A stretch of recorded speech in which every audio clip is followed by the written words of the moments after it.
Planning Commission agenda or order. I will start with a roll call. Brooks. Chuck. Brian. Present. Thomas. Present. Alyssa. Here. Rob. Here. That makes a quorum. I would entertain a motion to approve the agenda. I so move. Second. Motion and a second to approve the agenda. Oh, you gotta turn the button on the side there, bud. There you go. All right, here we go. Are we ready now? A motion and a second to approve the agenda. All in favor signify by saying aye. Aye. Opposed? Motion carries. Item number 4, approval of minutes of the April 7th regular meeting. Move to approve. Second. Motion and a second to approve. All those in favor signify by saying aye. Aye. Opposed? Motion carries. Item number 5 is public comments. Anybody wishing to address the commission may do so now. No one? Anyone? Last chance? And done. Okay. I would now, let's see. You need to make a motion to adjourn to, Yes, sir. That would be appropriate. I'll make a motion to adjourn. to Board of Board Adjustments. of Adjustments, sorry. So second. Motion and a second to adjourn to Board of Adjustments. All those in favor signify by saying aye. Aye. Opposed, motion carries. All right, so we are in Board of Adjustments. I will skip roll call. Motion to approve the agenda for Board of Adjustments. I so move. Second. Motion and a second to approve the agenda. All those in favor signify by saying aye. Aye. Opposed, motion carries. Again, for public comments. Seems very repetitive, I know, but here we go. All right. Item number 10, variance application for 1501 East Sylvan Circle. Let's go. Tony Martinson, come on up. Rob, can you make sure that microphone's turned on? Thank you. I appreciate it. Just press that button to talk. Red light will come on. If you could state your name and address, that would be awesome. Tony Martinson, 1501 East Sylvan Circle. Okay. And it appears as though we have a pool thing. Yes. Yes. I've never been to one of these. Do I just You talk or you ask me questions? You can do whatever you want. Okay. You would like- Yes, if I you- installed a pool. The contractor had an original plan approved, but because of a gas line, we relocated the pool. The contractor told the concrete person that the pool deck had to be 4 feet around the pool, and that's what the concrete person did, and that put me at just, 4.2 feet from my property line, and I believe I have to be 5 feet. Okay. Measuring from the fence and where the fence is from my property line, I'm probably about a half a foot too close to my property line. On the inside.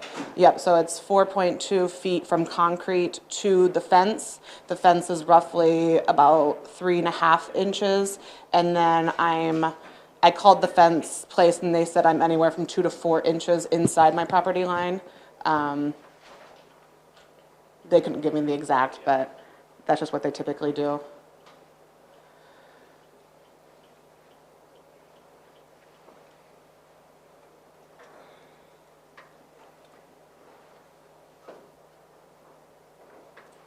Is that the entire length of the concrete on one side of the pool, or just just kind of kitty corner? The entire length of the concrete to the fence. It's not the entire property line, but Yeah. that entire wall of concrete is Yep. exactly the I'd see the same. pictures, but because of perspective, I can't tell if it's even, thanks.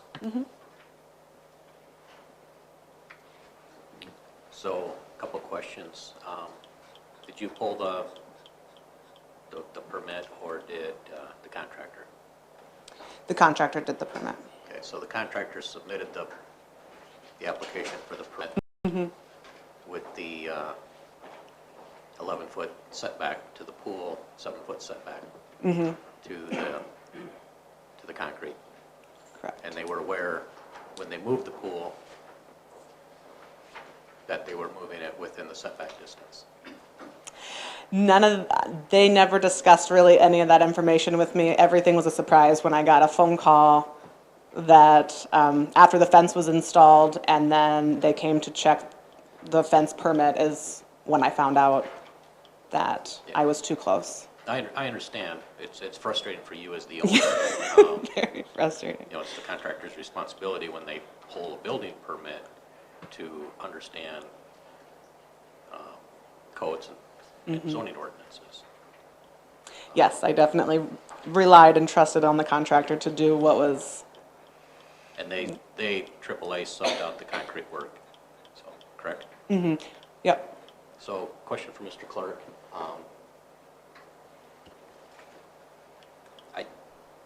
I couldn't find anything in the building codes that require a 4-foot. Right, I think every pool installer would have their own specifications, so.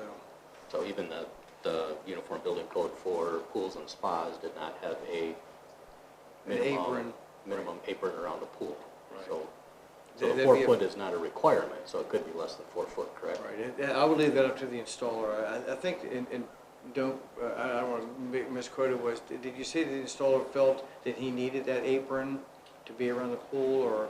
So I have emails from him that said that it had to be 4 feet, and then that's what he also told the concrete person who poured the patio was 4 feet. When I brought it to the pool contractor's attention that this was happening, he said the minimum was 3 feet, but they recommend 4 feet. That was the first I was hearing that it could actually have been slightly less. So it's a gunite pool, It's a what? a gunite pool.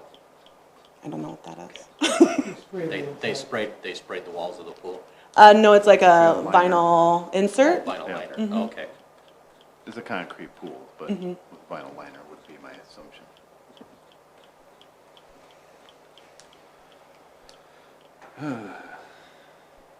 Any other questions? Did the contractor offer you any remedy for this? No. It's his responsibility. Let's turn that one off. Yeah.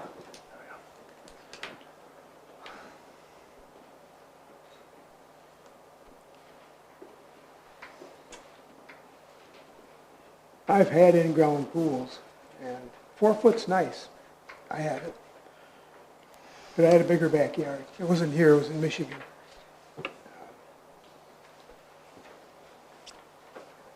There you are. So you can't, if there's more than one microphone on, it won't turn on. So we have to shut his off. Okay. So, anybody else have any questions, comments? Do you guys have any questions or comments? Any direction, any thoughts?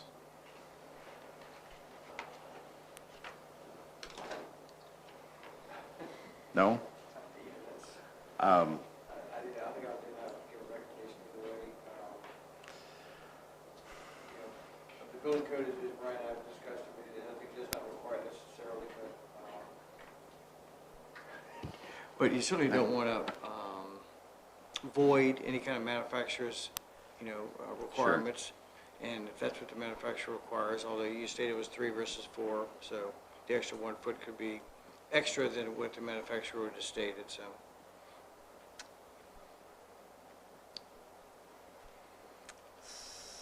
So, Well, I know the 4 foot is handy to have because you can put patio chairs on there, sit around the pool and watch the kids play or whatever. 3 foot, it's a little close.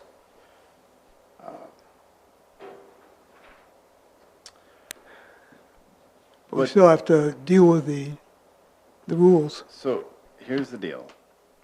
As far as I can tell, to be in compliance, she would need to make what, a 4-inch saw cut in the concrete to be in compliance with our zoning ordinance, am I right?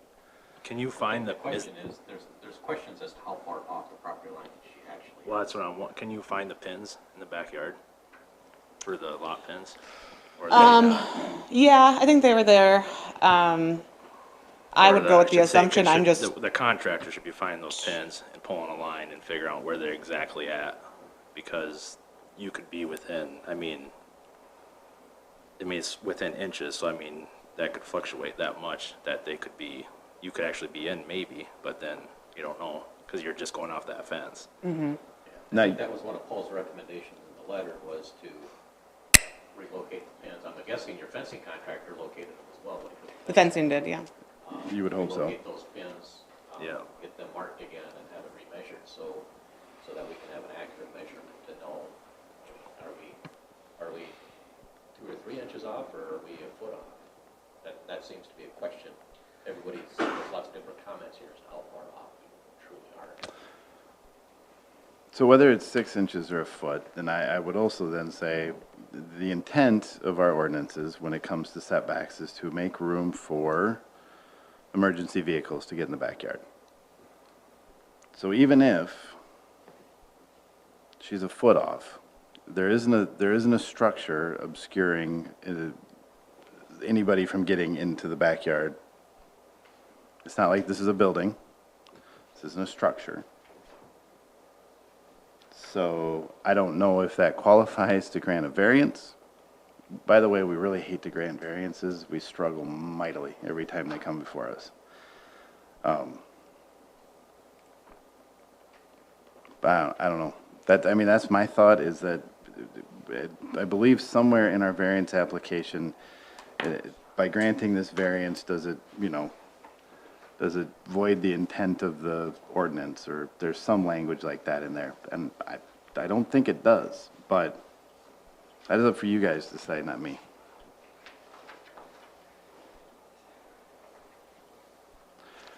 This is also a very long process because our city attorney has also provided us a sheet that we have to fill out every time we hear a variance hearing. Checklist, see if you qualify. Basically, yeah. And it's really hard to qualify for a variance.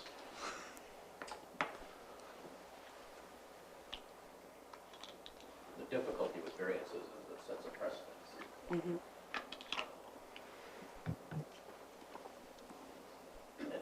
we've had those come before where some concerns as well. So-and-so on the other side of town, it might have been something granted 20 years ago. It becomes very difficult if you allow it for one person, then basically you have to allow it for everybody. Right, now, Unless there's specific hardships. yeah, we, I know, have, now, this has been a while, but we have granted variances for contractors who set houses wrong, right? They were a foot, 2 feet out of compliance on a lot. We didn't make them tear their house down.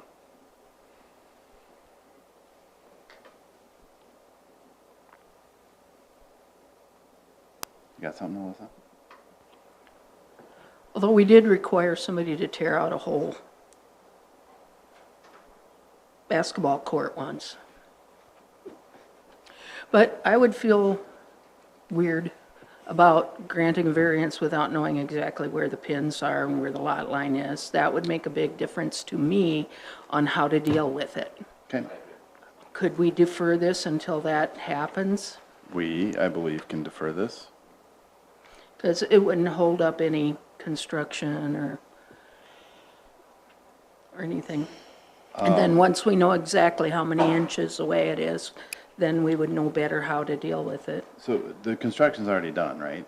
I mean, the fence is up, the pool's in. The pool's in, it's mostly done. They have to finish like some railings and some Okay. stuff at the pool. It's not fully done. But I am scheduled to get landscaping done, so, Do you think you can have those measurements to us by the 5th of May? 2 weeks? 2 weeks? yeah, I don't know how to, yes. I know, So- so they said that I'm 2 to 4 inches inside my property line. Yep. And when I talked to the guy, he was pretty sure I was 2 inches, that they did 2 inches inside my property line. Which would put The fence me, is 2 inches inside your property line? Mm-hmm. which Do you would, know, Paul? Do you have any idea? Have you measured it? Which would make you what you're gonna finish? About a half a foot, too close to my property line. With the measurements from concrete to exactly the fence is exactly 4 feet, but with the 3.5 inches of the width of the fence and then being inside 2, if I'm inside 2 inches, that puts me about at 5.5 or to 6.5 inches too close.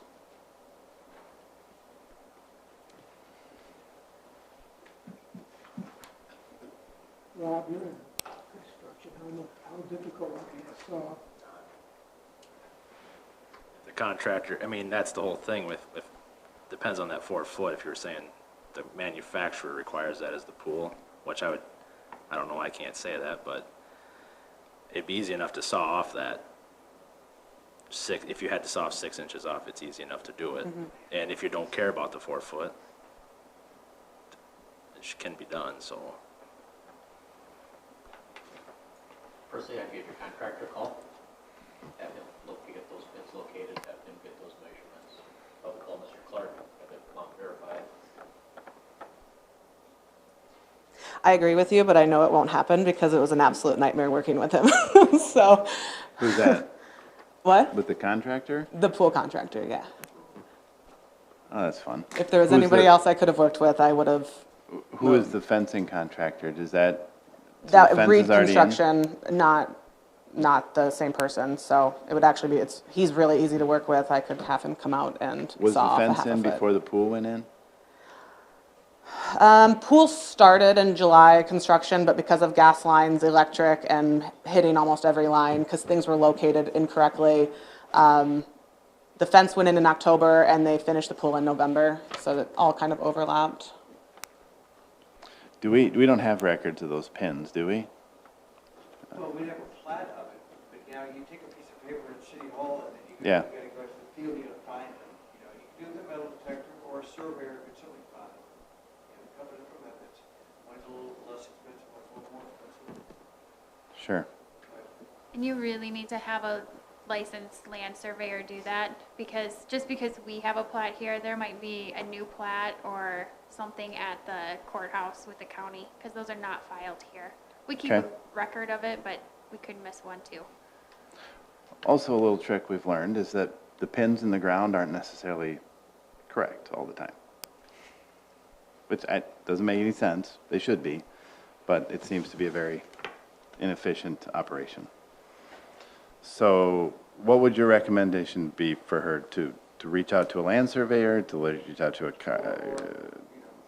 Or get a metal detector and try to find it. It's a piece of rebar that's in the ground. And your house is old enough that they probably shouldn't have been moved necessarily. Okay. They could be, but, you know. you could reach out to your fence contractor. They would be able to do that. If that's somebody you have a good relationship with? No. No, this is just American Fence. I mean, If I had a metal detector, I'd come help you. I don't have one. I'm sorry. Any other recommendations? Possibly talk to the pool company and try to find out what the specifications minimum are for that apron, so that we don't violate, you know, your manufacturer's specifications and your warranty for the pool. You know, we don't want to do that, so. Yeah, you would need to know that too. what's that? Well, if you cut the pool deck back, if it voids the warranty on your pool, you don't necessarily want to do that either. So, The warranty might depend on the length of your snap. so as I can tell, we can either defer this to the next, for 2 weeks, try to come up with these measurements, and then they can make a decision, or we can deny the variance, and then basically she would have to cut back her deck. So what would you guys like to do? Rather defer. I'd like to defer because it appears it's questionable what the actual distance is. I would defer too, because if it's really close, then we can grant it, but. Correct. Yep. Okay, What would be the reasonable margins that you would grant? Ask them. I don't know. I'm okay with a couple inches, but, you know, there's also some documentation in here that Mr. Clark was It's exactly a foot to the fence. But that didn't measure the width of the fence and then my property line.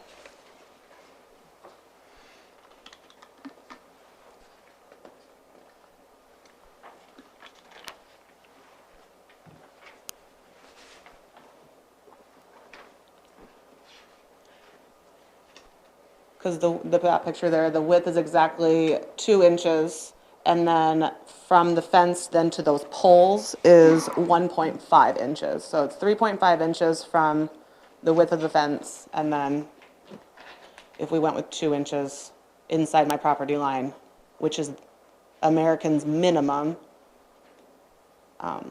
puts me at half a foot. Because when I read the letter from Mr. Clark, just cut back to south end of the acre for 1 foot. So that's, I guess, where I've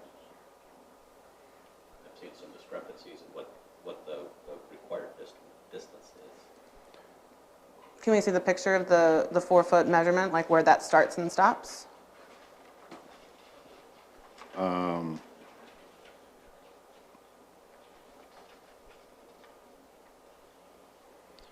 Shows it going to the edge, but we don't know where the other end is. Right.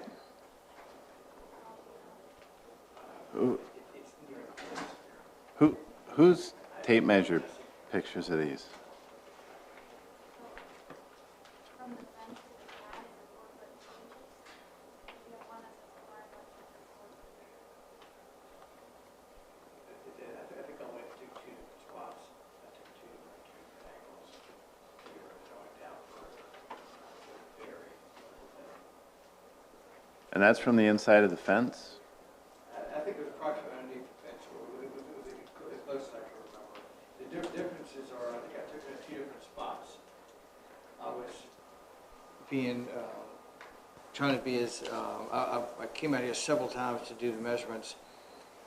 If I'd found it to be 5 feet at one point, I probably would have called it a day, but I found it to be 4 and then 4 for 3. So it wasn't exact as you went along. As you can imagine, this fence contractor would be difficult to do it, and the fence itself may not be difficult to keep it to the perfect 2 inches away from the property line, so, but, I felt comfortable it was less than the 5 feet, so that's what we did. Okay, so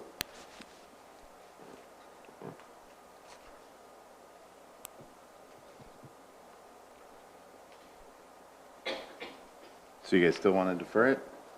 Yes? Yes. Would you like to give her some direction as to what you would like? I would like to know for sure if that apron, if that concrete has to be 4 feet wide or if it can be 3 feet wide. It can be Then 3. that way we'll know whether shaving off a few inches of it is even an option, because we don't want to void your warranty. I have an email from the pool contractor. It can be 3. It can be 3. Well, that helps. In my mind, this is your contractor's responsibility. Yeah. He moved the pool, he moved the setback distances, and he installed it. So, in my mind, it's his responsibility to go out, find those pins, get the measurements confirmed with Mr. Clark. And if you're out of compliance, it's his responsibility to make it right. That's why contractors have licenses, so that they know codes and ordinances. I feel sorry for you, but What are Can I con- opt to just shave off half a foot and not defer? Because by the time I pay the money to have someone come out and do that. So, yes, what we would probably do then is we would deny the variance and then Okay, you would shave 6 inches off of your concrete. Just on the one side. Would you agree with that, the contractor on the table? yes. Yes. That's what I would just do right away, is Yeah. just shave that 6, if it's 6 inches or 4, whatever it is, I'd just shave that off and go on with the day. Yeah, exactly. I want to move forward with landscaping and I would just like to be done with it, so. I guess the reason we're deferring it though is if for some reason that can't happen and it would void a warranty or something, I mean, we're certainly not gonna make you move the pool. Well, she said the contractor said it wouldn't. Okay. Is that correct? I'll confirm. He didn't say anything about a warranty, but he did say, after I told him that I had to do all this, he said the minimum's 3, but we recommended 4. But Oh. I have previous proof where he said it had to be 4, so I do plan on making him pay for it, so. Oh, well, then this is easy. Yeah. Somebody want to make a motion? Okay, I'll make a motion to deny then. I'll second it. Motion and a second to deny the variance. Any further discussion? Thank If you. not, all those in favor signify by saying aye. Aye. Opposed? Motion carries. Well, thank you. Okay, I would now entertain a motion to adjourn the Board of Adjustments. Second. Motion is second. All those in favor signify by saying aye. Aye. Opposed? Motion carries. Now we will reconvene the Planning and Zoning. Item number 11 is the conditional use application for 600 North Passflower Trail. Hello, sir. Go ahead and click the microphone, tell us who you are, all that fun stuff. All right, so you guys got it. So my name is TJ Barthman. My address is 1016 South Nicholas Avenue here in Brandon. So first of all, just thank you for taking the time tonight to listen to our conditional use permit request for 600 North Passflower Trail. 600 North Passflower Trail is currently zoned R1, which, as you know, is low-density residential district. We're not here tonight to ask for any rezoning of this property. It's currently zoned R1, and we're staying with the R1 low-density residential. We have submitted to the council our engineered plans, which you guys have pulled up there. So the intent of this development is to have 20 single-family attached homes, or what are called twin homes.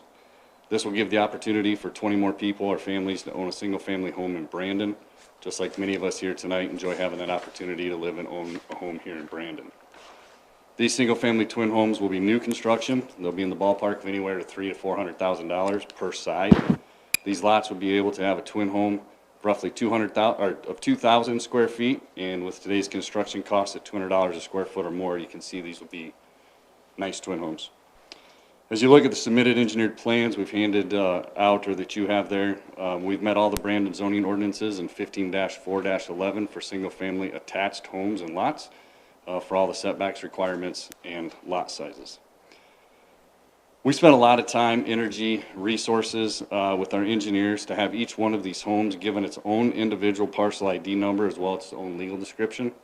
This will allow all 20 of these to be classified as single-family attached homes. We know that this will help the city of Brandon tax base with property tax revenue as well as sales tax revenue by adding 20 new homeowners and helping address the inventory shortage of new homes in Brandon. I know in the past, this particular piece of property has been before this council for rezoning apartments, fourplexes, and townhouses. Again, we're not asking for any of that tonight. As I said before, this land is already zoned R1 low-density residential, and we're here to keep it that way.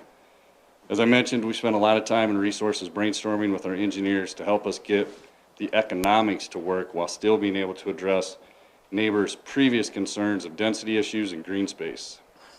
Each one of these homes will have its own front, side, and rear yard for green space, and being classified as a single-family attached home. So if you have any questions. Anybody have any questions?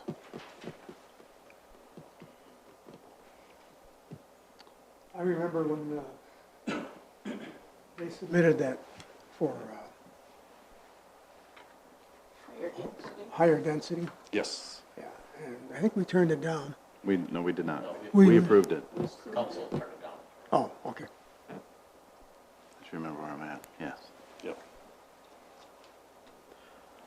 So how big are these twin homes, each one, So, width and length?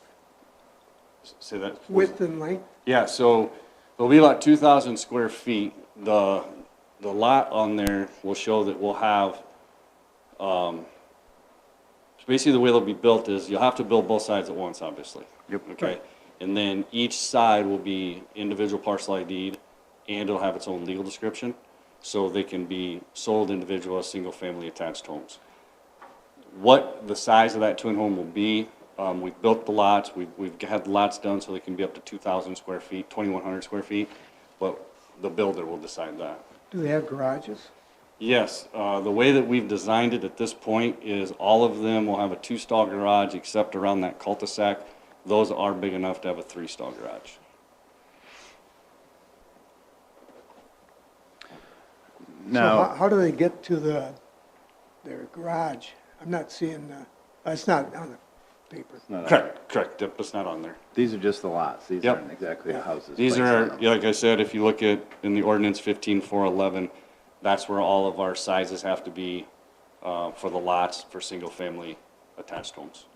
And all of that has been met through our engineering.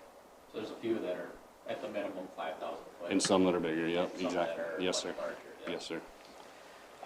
So obviously in red is basically the buildable area with the setback shown. Yep. Tammy, are we okay with that going on the Redwood then? Is that, I know that was a discussion last time with those fourplexes when they came.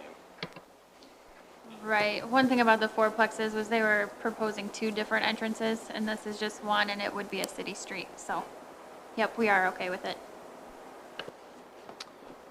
Also remind me, so this is a conditional use because duplexes are allowed in R1 by conditional use, correct?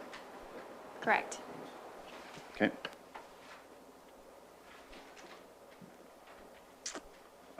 Does anybody else have any comments on this? So, I have a question about the frontage. What's the minimum frontage we allow? Because these are showing 41 and a quarter, 45. And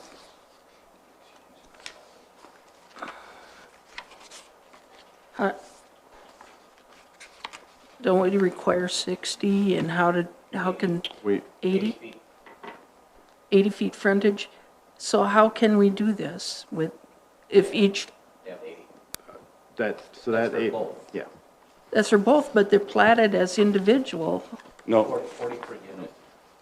40 per unit. 80 feet for a single-family detached, single-family attached to is 40 per unit, Oh, okay. so 80 total. Well, that answers my question then. So, yeah, He pulled up the he's in ordinance, so compliance. he's. What's that? He pulled up the ordinance, so he's good. He's in compliance. Yes. You know, the ones that are right along past. I could have Flower, done they're- that. They're kind of at the minimum, and the rest of them are above minimum. We also require 5,000 square foot per unit or 10,000 You're welcome. total, which here again, he's in compliance. And I could have done that. so that's 154-11 that you're referring to. Gotcha. Yep, correct. Anybody else, anybody from the public have any comments on this? Please, come on up. If you'd state your name and address for the record, that would be fantastic. And ask away. My name is Mike Trailer. I'm at 613 North Tamarack. This is my backyard, essentially. First, I want to say thank you for listening to us from last time. Yes, sir. Single families, thank you. The only concern I have with this is drainage and parking. Are you doing curb and gutter? How are you planning to get the runoff? Yes, yeah, there will be curb and gutter. The drainage plan has been submitted to the city engineer as well. So we're following everything we're required to from the drainage side as well. The cul-de-sac will be built as a city street? Yes. Yes. So it's not like an HOA and then we kind of just created our own little street there. That's just, that'll be a city street. Okay. Yep. Because today I don't have to have a sump pump. I have no problem with that, but it's an empty field. So when that gets developed, that could be an issue, so it's kind of one of my main concerns. Yep, understand completely, and that's why we've done a study for DGR, our engineering firm, with the drainage, and it has been submitted to the city for approval. Okay. I think it's, well, as you get closer to the church, the road is higher than the ground. How are you addressing that? On Past Flower? Yeah. Yes, it is. So these will be what are called garden view. So these will have basements. Now, I can't guarantee a builder's gonna put a basement. They might do a slab on grade on a couple of those, but the ones on Past Flower, the way the land is set, the topography of the land would be garden view. So all those houses on the west side there, are they all gonna have driveways? Yes. That was all. Just drainage was my. biggest Yeah, concern. no, we've got engineered plans on that sent to the city. Or submitted to the city. Anybody else?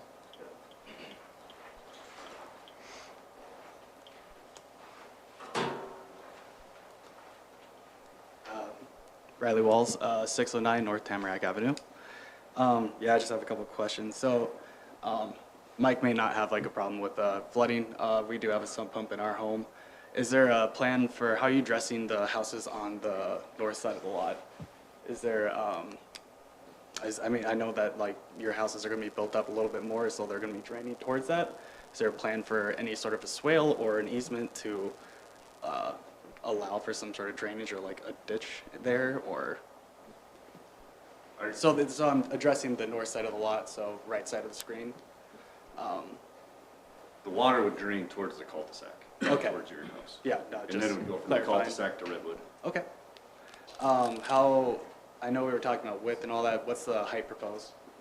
It's gotta be under 35 feet based on the city ordinance. So that's what you're going for, is 35? No, I'm not building every single one. Okay. They'll have to stay under 35 feet based on city ordinance. Got it. So our intent is that these are garden view, ranch style. Okay. That's the way we're developing the dirt. Okay.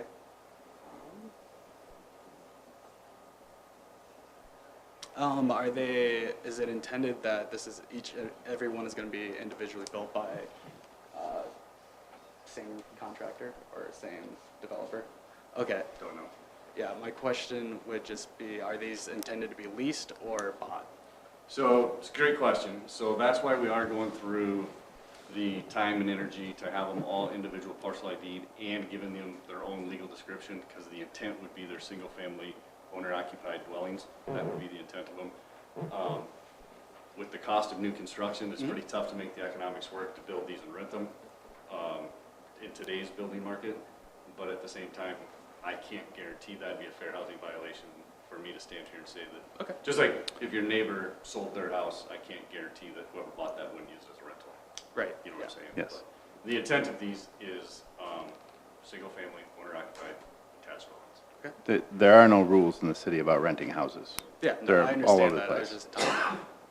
just, Yes. understand. I was just, if they were gonna be leased, I didn't know what exactly the plan was. I was gonna ask what the price range was for those houses or the intent for that. But, yeah, I understand that. Yeah, that's all the questions I have. Okay, thank you. Yep, no problem. Anybody else? Any other questions from the commission? Or would somebody like to make a motion? I'll make a motion to approve I'll the second. application with no additional conditions. Motion and a second. Any further discussion? Hearing none. All those in favor signify by saying aye. Aye. Opposed? Motion carries. Nice job. Thank you. All right. Item number 12, conditional use application 2000 West Frontier Street. Hey, look at that. I can see.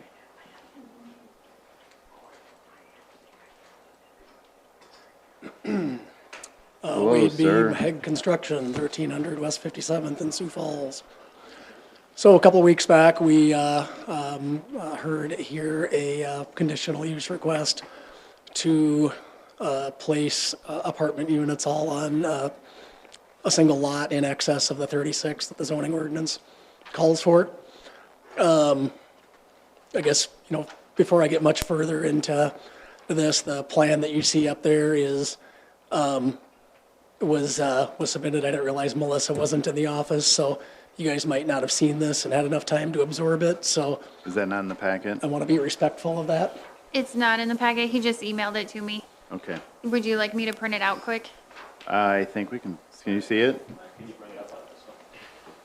I have Yes. 11 by 17s in color if you'd like them.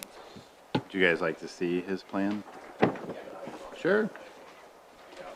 I mean, if you printed them, you might as well hand them out. Luckily, we only have four. You can hand them to, sure. Oh, yeah, this is nice. Awesome, thank you.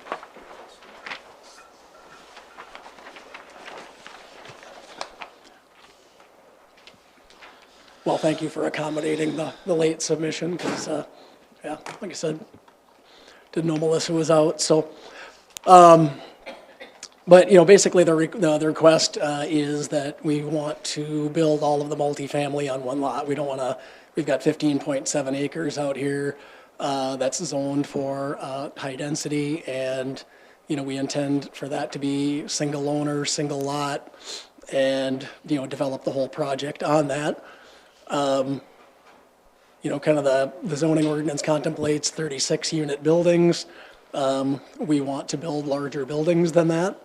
We're not changing the density with which we are allowed to build on the site. We are going to build the same number of units regardless of how we lay this out. Our preference is, rather than using 36 unit buildings, we'd rather do what we're showing here is 88 unit buildings for the 4-story larger portion of the complex. I see Okay. you have a total of 50 stalls parking. Is that what that is?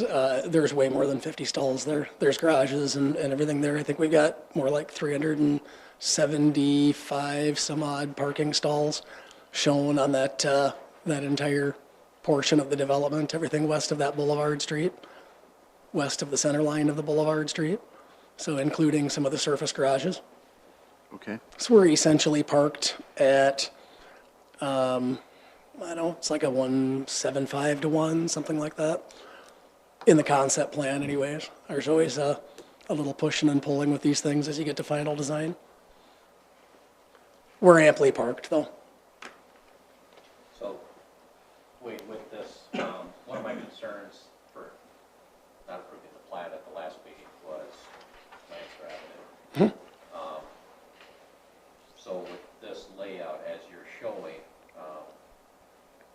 makes me feel more comfortable because you are planning for Lancer Avenue to go through your property. So you're not building right up against that property line, which was one of my concerns for not Right. approving it last time based on your preliminary plan, so. Yep, always the intention. Okay. And then is that a private road going between the large units and the side-by-side units and then back over to Heritage? That's not, My intention is that it become a public right of way. okay. We have to do a little negotiating with the city on that. That overlays the area that is the West Side Sanitary Trunk. So, The reason I but asked, it is land that we own today. if it's public, what's the city? Oh, I'm sorry. If it's intended to be public, Sorry. what is the city's take on diagonal parking on a public street? Before you answer that, only the east-west portion, north of, so the apartments are all on Lot 1. The lot immediately to the east called Future Development, that is Lot 2. Only the portion north of Lot 2 and to the east is the part that I'm talking about that's public right-of-way. That connects up with our private drive, that is the boulevard. And so we kind of left that intentionally as private, just so we could pick up the diagonal parking. Okay. But that is also the pathway for public utilities that pass through the development that are served from the front retail lots. Okay. So basically what you're saying is the stretch that runs parallel to the railroad, you're intending to turn that over as public? Correct. Okay. With access to your property. Correct. And that would help with the public safety that you were concerned with. Yeah. Okay? A fire truck would be going through the private drive, but, Yes, since there's not a cul-de-sac to turn around there, but but it still works. based on the layout, I don't see that being an issue, as long as they can negotiate that roundabout. Which Yep. appears- Based on this, I don't see dimensions, but based on this, it appears to be large enough. Yeah, it is, and we've got full east-west connection between Lancer and Heritage, just south of the tracks. Yes, it's part of its parking lot, but you know, there's a fair amount of maneuverability there. And we have access for fire departments all the way around that. Yeah. Okay. Anybody else have any questions for Wade?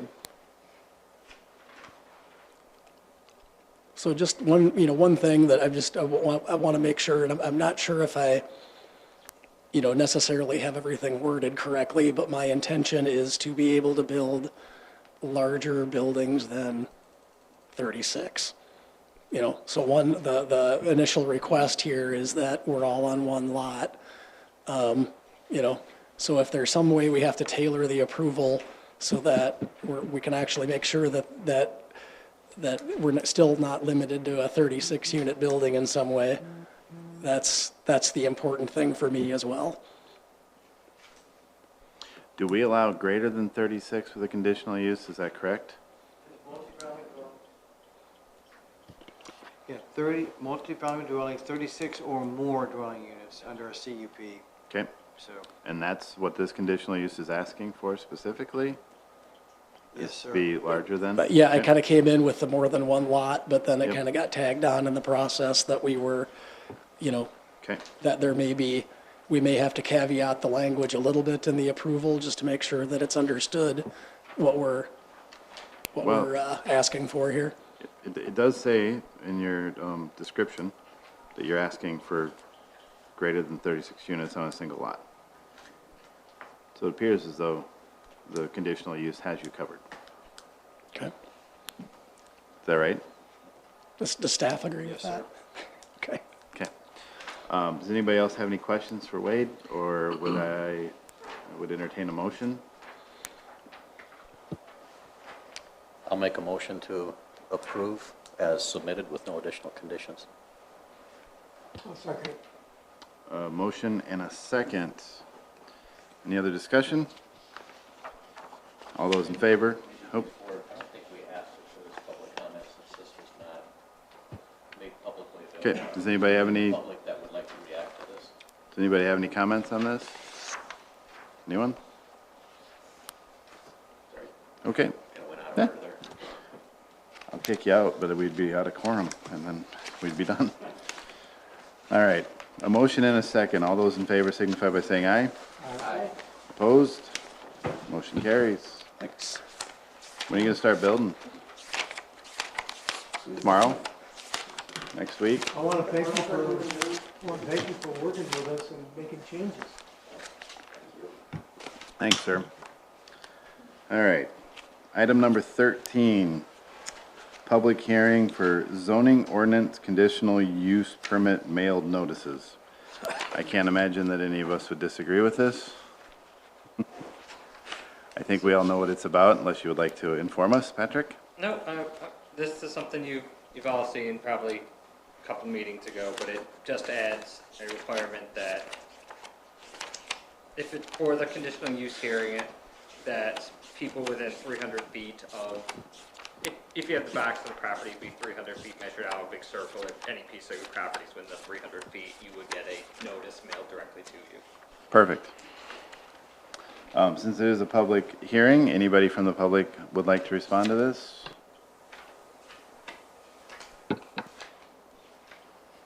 Sorry, Tammy. We're really bad at the whole microphone thing. We'll get there. This is only the second time we've been recorded. Okay. Anybody else from the public have any comments on this? Hearing none. Anybody from the commission have any comments on this? No? We need a motion to approve, correct? It's a motion to recommend Okay. approval or, I guess, denial to the city council. Anybody like to make that motion? I'll make Also a motion move. to recommend. Second? Second. She second. A motion and a second. Any other discussion? Hearing none, all those in favor signify by saying aye. Aye. Opposed? Motion carries. Item number 14 is a public hearing zoning ordinance variance mailed notices amendment. I would assume this is exactly the same thing except for variances instead of conditional uses. Correct. Correct. Okay. Since it is a public hearing, once again, I will open it up to the public for discussion. Nobody wants to discuss this? All right. Anybody on the commission? Otherwise, a motion, please. I'll make a motion to approve it for, Recommendation to city council. There we go. Second. Motion and a second. All those in favor signify by saying aye. Aye. Opposed? Motion carries. Revised concept plan for Chestnut Ridge addition, page 59. Okay, who's this?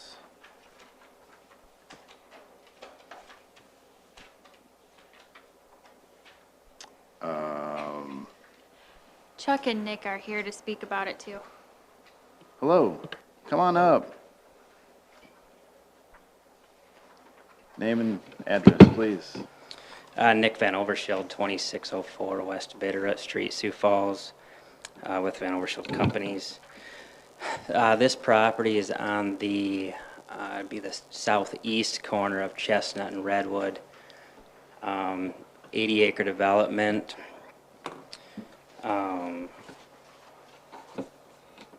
There's going to be 48 lots of low-density residential in the corner.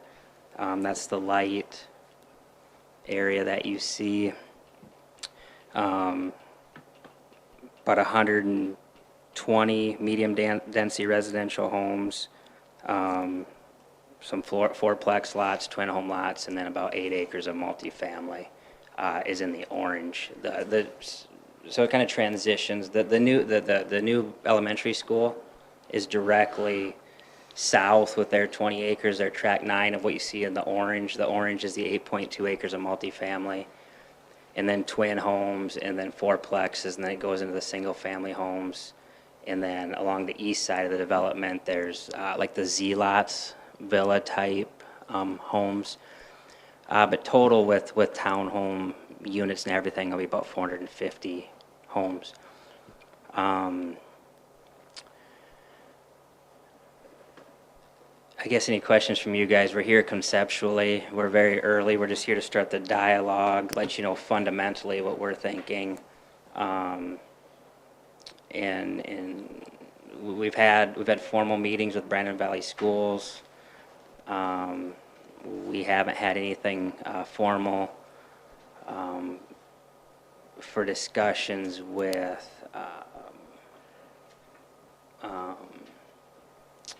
Tony Bosch to the east or Berkman to the south. But we have had with the school, and we've given them our proposed timeline. They've publicly shared their proposed timeline of construction on the school and when they want to open doors there. I guess our biggest thing again is the annexation conversations, what that looks like. Obviously, we're here conceptually. Any comments or formal comments from the city before we move to like a preliminary type development status. And then also east side sewer trunk line. The sewer trunk line right now stops, I guess we don't have it up anywhere, south of the school's 20 acres, about, I don't know, maybe about where the pavement stops? maybe a quarter mile. No, so our sewer isn't on Chestnut. It's actually back in the creek to the east is where the main sewer trunk line is at, the Bethany Meadows city land down there. So this development will butt up to the school, But up to the school. It'll be on the north side of the school, across the street. across the street. Yes. And our main access for the development will be built out in 4 phases. We'd start in the southeast corner and work our way away from the school. But our main access to get started, and the school agrees for their main point of access, is getting East Chestnut Trail in to the northwest corner of their site. Northwest corner of their site. Which road would be East Chestnut Trail? East Chestnut Trail is on the bottom, so we work to line up the right-of-way at Chestnut Boulevard and East Chestnut Trail, and then we come in, and then right where East Chestnut Trail is ending right now, that's the northwest corner of the East Side Elementary School's 20 acres, and that would be a starting point for this 80 acres. And that is the road the school is planning on using to access, correct?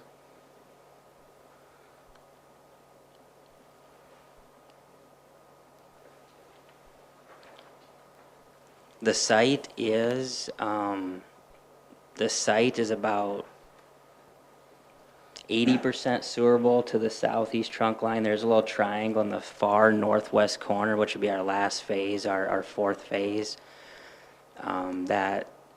That sewer may have to go into East Chestnut Boulevard someday when that gets built out.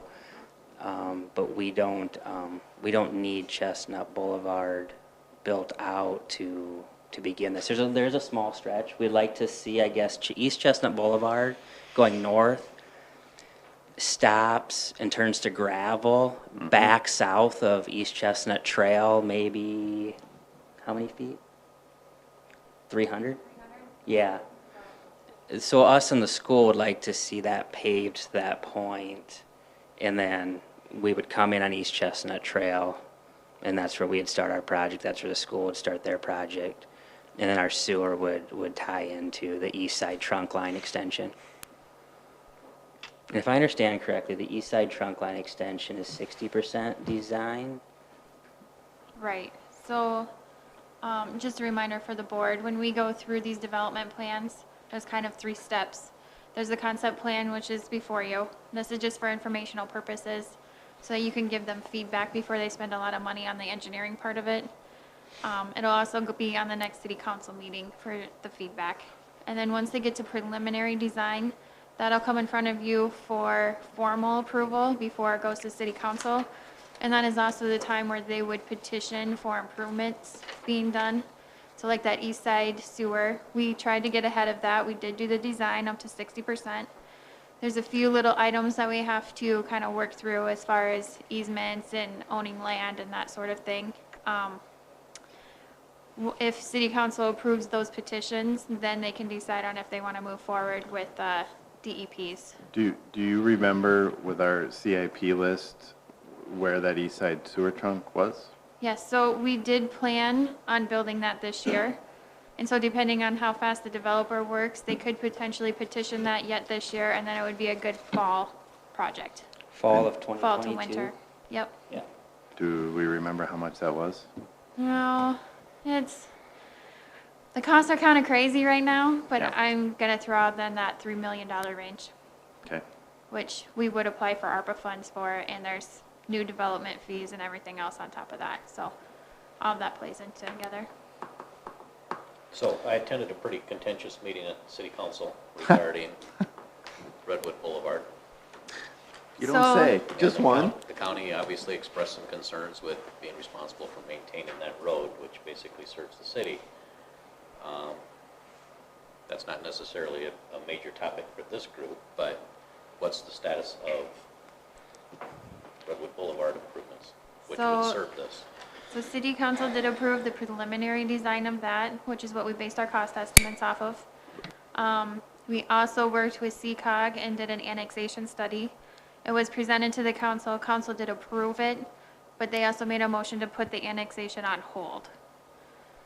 For this project and for the east side sewer, we would not need all of those property owners to annex in, because this could be contiguous, because we could go through part of Tony Bosch's land, and then the school property, and then this property. So there's a few items in there to work out, but we can annex it in.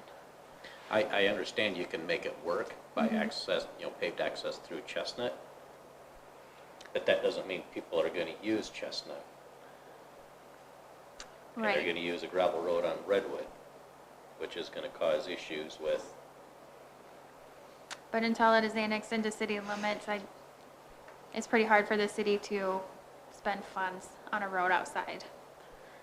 Brandon residents still use Sioux Falls roads too, and we don't no, pay I for those. understand that, So, but it yep. is a gravel road, and it's gonna cause some issues for the county to maintain that road.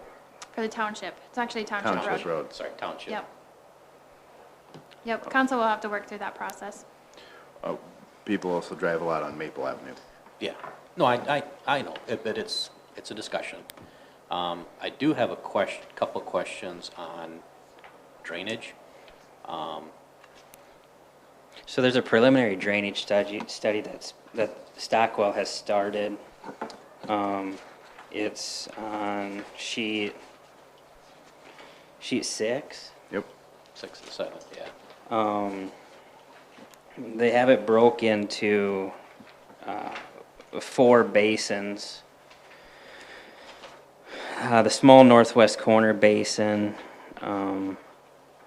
the final phase of the development, that one does go into Chestnut and then would go under Chestnut and to the west. Next sheet. I think that's you're on sheet 3 or 4, like that one. So that BMP is actually partially in the right-of-way. Would you be dedicating a parcel within the development to handle that? Yes, so we're actually going to lose 4 lots out of the largest basin there through the whole center. We're going to lose 4 lots in the southeast corner for that BMP. We're going to lose 1 in the, call it the southwest corner. There's a lot there that'll become that BMP for that basin. And then the one up in the northwest corner, I guess I can't answer that exactly for Stockwell, how that dedication works in the right-of-way or the ditch of East Chestnut Boulevard. Is there a culvert there now, Tammy? There is. It's a low point in the road, so there's a culvert there. But eventually that road will be improved. Yeah. And you would have to dedicate some land. So that lot, property to- yeah, maybe that lot on that intersection where it ties into Chestnut becomes part of a BMP. Again, that's the feedback we're looking for before we'd move to like a preliminary type development status. Again, this is preliminary drainage, a full drainage study, boots on the ground type study. We're not to that point yet. And then there's that current low point that goes diagonally through the property. Yeah, so connects about the midpoint on Redwood there. How are you accommodating that flow from the north? We've done the main drainage ditch that comes from Redwood and goes all the way through the development. Yeah, so a wetlands delineation's been done. We're going to mitigate some of it off-site at a wetlands bank, and then once the full drainage study was done, that would get worked out. But the intent is to take that drainage through to that detention pond in the southeast corner. Is there a culvert under there right now? Under Redwood? Under Redwood, where that low spot is? Yeah, so if you go back one page. Oh, yeah, I see what you mean, along Redwood, not Go Chestnut. to page 6. It's in there. I'm not sure on that one. I don't know if there's a I culvert don't there. think there's a culvert under Redwood. I think there's a culvert farther to the east. Yep. That is even lower spot, would be my guess. Because there's, right now there's that drainage that goes diagonally through the parcel, and I'm assuming that is collecting from the north side of Redwood. I think the road is higher than the land there. Yeah, that water you see on the north side of Redwood, I'm pretty sure it stays on the north side and goes in the North Redwood ditch down further to the east. That water can't cross there, it's too steep a grade. No, if that's running from anywhere, it'd be running from the west, I would assume, on Redwood, and then running down and cutting through the field there. There's a low point on that road, but it's farther to the east, if I remember correctly. Correct, yeah. And that they put recently 3 or 4 culverts in there to handle that. Mm-hmm. Look at me, I might be on the township board now, too. You might be? Jeez.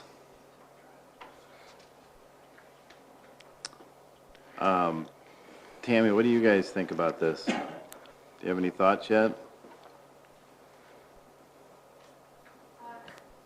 Yeah, city staff had a couple meetings with the developer, Okay. and we're happy with the concept plan.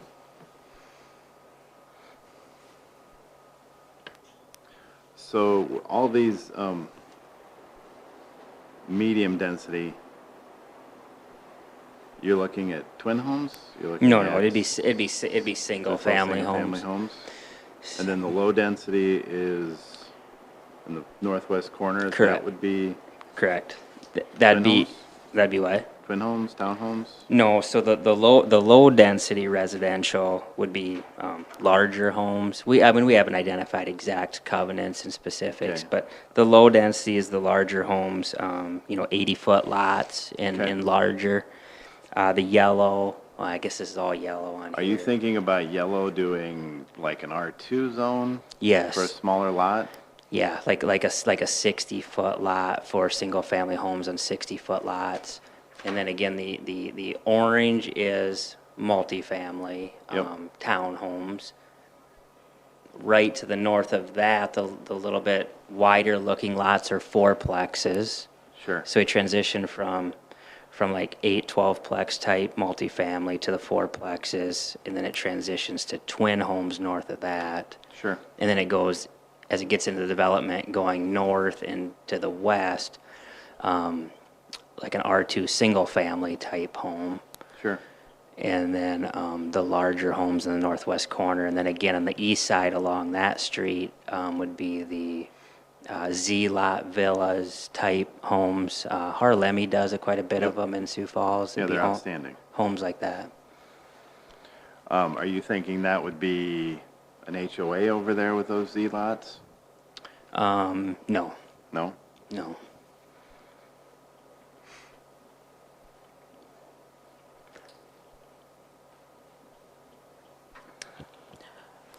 And then the conversations with the school on East Chestnut Trail, we would put in, that'd be 2 lanes with a full turning lane to get that traffic flow in and out of there.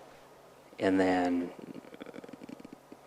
we do have, I don't know, 13 lots there or so that back onto East Chestnut Trail. That might be a little busy in the mornings at 7:30 and then a little busy again at 3:30. But then that was the intent with the multifamily and that higher density stuff, to take it out to the north away from the school and have it come around. So that people weren't backing out onto East Chestnut Trail all along the north side of the school property.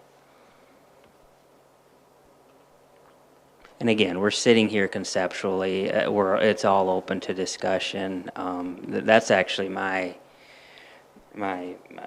hope, is we can get some type of plan review response on a conceptual plan, just that we can start to address any concerns that the city might have. Or Do you guys have any other questions or So- concerns or thoughts? So looking at the 2035 comprehensive plan that was prepared back in 2014, I was not on this board at that time. I don't know if I you were, was. Tim. Yeah. That was identified, the strip on the south side of Redwood was identified as commercial. So can you maybe speak to that? Since you were Remember what involved I at did in at that time? 2014? So I'm pretty sure, because we looked at every intersection that was potential future development, and we were trying to put what we would consider buffered zones. So, right, you'd start at the intersection with commercial, you'd work your way back to the high density, and then, sort of, this is a little backwards from what normally we don't put the low density right on an intersection. It tends to be deeper in the development, if you will. But that was also way before the school had announced that they were going to buy the land and put a school there, and how they were going to access the school, and because really, even with the school going where it is, so that kind of flips this development around from what I think we were intending when we did the concept plan. I just think the reality of it, we looked at, there's been a church that had some conversations with wanting to be out here. We looked at some commercial in that corner. But the reality of it is, I think, is you see, I don't know, especially what's going on maybe on the southeast corner of I-90 now and that, and I think the commercial corridor is going to be Split Rock. I just don't see this big commercial corridor out on Chestnut and Redwood. I see it being residential out around the elementary school. And obviously the school for kids and community, they're a big proponent of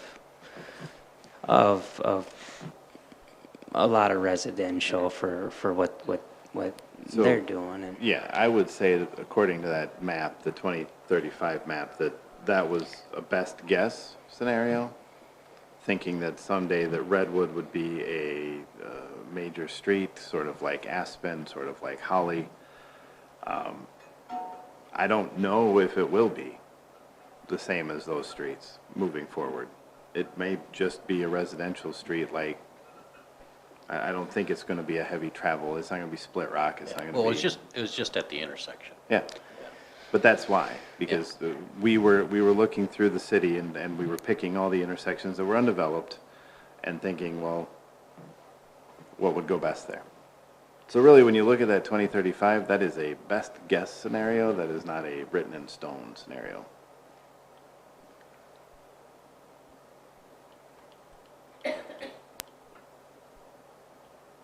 I guess my opinion on this, I think it looks good. I don't know how we're gonna deal with Redwood and Chestnut yet, but, I don't know if you were hiding under a rock for the last year and a half, but we had a lot of discussions about Redwood and Chestnut. I wasn't under a rock. Yeah. My eyes and ears are wide open in the background. I guess I'll just conclude with, unless there's any other questions, just the proposed timelines, I guess what we're thinking, the school's thinking. So what we're thinking is sewer here in 2022, and then we would start turning dirt in summer of 2023, opening spring of 2024, with build-ready lots in the first phase. And then the school's plans, and they've made this public, they as well want sewer 2022, East Chestnut Trail completed summer of 2023, which we would work in conjunction with them on, funding that and putting that in through a private developers agreement. School construction would start 2024, spring of 2024, complete 2025, and then that school would open fall of 2025 for kids in August of 2025. Are you doing the multifamily across from the school? Yes. Okay. Yep. And then you're gonna develop it and sell the lots, the rest of the lots, or are you planning on building a bunch of those We yourself? will build quite a few of them ourselves. We won't build out this entire development ourselves. We will sell off lots to other builders in the community to work alongside us on that. And are you gonna be doing the multifamily at the same time as the school's gonna do the school? Yes. That would come in very handy. Yep. Yeah, the first phase of the development is the southeast corner. We're breaking it into 4 20-acre phases. So some of them villa lots, some of the first medium density homes are along East Chestnut Trail coming in will be part of phase 1. And then the 8 acres of multifamily, the 4plexes and the twin homes will all be part of phase 1. And then we'll start to work our way north and west into the 80 acres, away from the school. When the school first opens, they are anticipating in 2025, I think it's 275 to 300 kids. There's a pile of pressure on Robert Bennis right now. They're just busting at the seams. But I think the school will be built to a capacity of 600 is what they're thinking. K through 5, 600? Yeah, K through 5, I believe 600 is the capacity. Yes. When they first opened, 275 to 300. K through 4. K through 4, sorry. 5 and 6 is the intermediate school, 7 and 8 is the middle school. So we're just making it up at the school district as they go along. Sure. They're gonna have a 4th grade building pretty soon. They will. I know it's just a concept plan here, but I'd sure like you to rethink some of those cul-de-sacs. I hate cul-de-sacs. I tell you what, they slow down snow removal. Yep.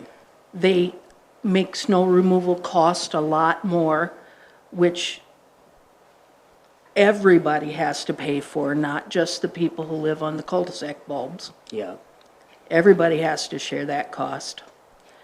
And they make it harder for emergency vehicles to get in and out. Okay. I, They're 90% of the variances we hear. yeah, yeah. What do you hear on them? What? Because people they always try to do too much with a cul-de-sac lot. Sure. Every, The pie shaped is Not just enough getting frontage. Yeah. crazy Yeah. for some people. The frontage isn't wide enough Yeah. for, Sure. yeah. And I think the biggest thing for us with the developer hat on is you're trying to create unique lots and stuff, but with the uniqueness and not staying on these north, south, east, west grids, stuff can get costly, but yet you also don't want it to be a raceway where somebody can turn and they look down a runway for 10 blocks and can really go type of deal. But absolutely, I sure wish you'd rethink that real strongly. I wish that. Sure. Yeah. Yeah. some of us have a love-hate relationship with cul-de-sacs. Because they do everything that you were talking about. They slow down traffic, they provide unique lots, but yes, then they become a pain for maintenance. For city maintenance and snow removal. And people try to do too much with cul-de-sac lots typically, and then they're in here asking for a variance. They're not illegal though, so you can do whatever you want, but. No, we're here to take notes and listen. Any other concerns from the city staff? You guys think you should go ahead and move forward? Yeah. I like the concept of the higher density next to the school and then working Me down too. away from that. I know the school is obviously excited about that part of it. Also, we've been meeting with them, so. And if you built it in conjunction with the school so that there's not a construction zone right across from them, that would also be Correct. fantastic. And that's the plan. Our construction on those would actually be out ahead of the school opening about 1 year. And we plan to move along pretty quickly on those, like you said, for reason of construction right across from the schools. I do believe that once the school goes up, these will sell fast. Yeah. And we're almost out of lots. Wouldn't you agree with that? We've been working there on the east side. We've been working pretty much exclusively there east of the golf course, and we just bought the last 7 lots here this winter in there, and we'll be out of those here by the end of this year. So we're already going to have a lag here for about 2 years on the east side of town with nowhere to go until we get into here. On the east side of Brandon, nowhere to go. Okay. We need to, Does anybody else? What's that? do we need to make a motion on this? I don't think we need to make a motion, do we? It's just for discussion. And they'll discuss it with council as well? Oh, Yeah. you get to see me again. How Good. about that? That'll be good. Okay. Thank you. Thank you. Thank you very much. Thank you.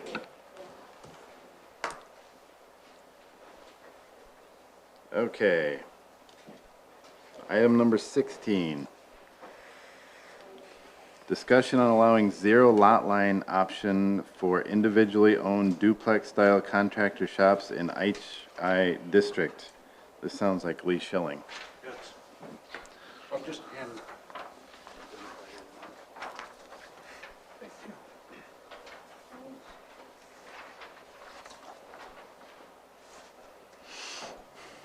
So what I handed out was kind of a little conceptual drawing. I met with Paul and Patrick and Tammy last week out in the industrial park. Tammy's going to pull up a couple where we have existing of this on what we refer to as the Odie's buildings. These are on the west side? Yeah, by Heartland, Okay. where they're individually sold. Basically, this is taking a commercial industrial building and make it into a twin home with a common wall. We don't allow for that currently? Not in industrial, we do in general business. General business. So the Odie's, we have that there, and then over on Redwood by like Anytime Fitness, Yep. that's kind of the same concept. That stuff isn't industrial? No, Off of- that's general really? business. Why wouldn't we allow it in heavy industrial? We just never changed it. Oh. Do you guys have a problem with this being in heavy industrial? The only thing I like to see is if each individual unit has its own water shut off, Yep, and if they do get sold off, yep. it's difficult for the city to shut up water off for an individual that might not be around. This particular lot is, the front of it is on Honeysuckle, which is being scraped right now. And they haven't put the water and sewer in, so there would be six individual units, 3 buildings that are roughly 7,000, 8,000 square foot buildings that are divided in half. I feel there's a need, not everybody wants to lease. This is not a storage unit complex because they're going to be in that 300,000, they have to purchase them, so a small contractor would buy this. And we would Versus a want our, storage unit, to put your motorhome and your jet skis in, and we want our contractors in the heavy industrial. We don't want those in general business. I don't think, anyway. And one thing to note is he's proposing that they all be platted separately, so there would not be an HOA. And so there would be a water and sewer line to each one of the buildings, so they would have their own water shut off and own water meter. These would front to Honeysuckle, Okay. so to speak. Yep. So if they're all plotted individually and no HOA, they don't have their own driveway? So that would be somehow maintained, right? They would all have their own. What he's proposing is they would have their own driveway. So it'd be- Correct. Each one would. And you're talking 4 buildings? 2 buildings? 3 buildings. 3. So The lot's 3 about 385 feet, and then you take out your setbacks and because as you can see there where the dotted line, just like on a house, they have a side yard, you know what I mean, a front yard, side yard, and a backyard. So you're not gonna build it like this handout you handed out with 2 driveways, you're actually thinking Correct. 3 Yeah, driveways. this is just a quick thing that just to give you an example. Are we all right with that many access points onto Honeysuckle? Yeah, it's not a collector. Okay. He's still meeting minimum lot width for frontage, Okay. so he's still allowed a driveway for each lot. Anybody else have any questions?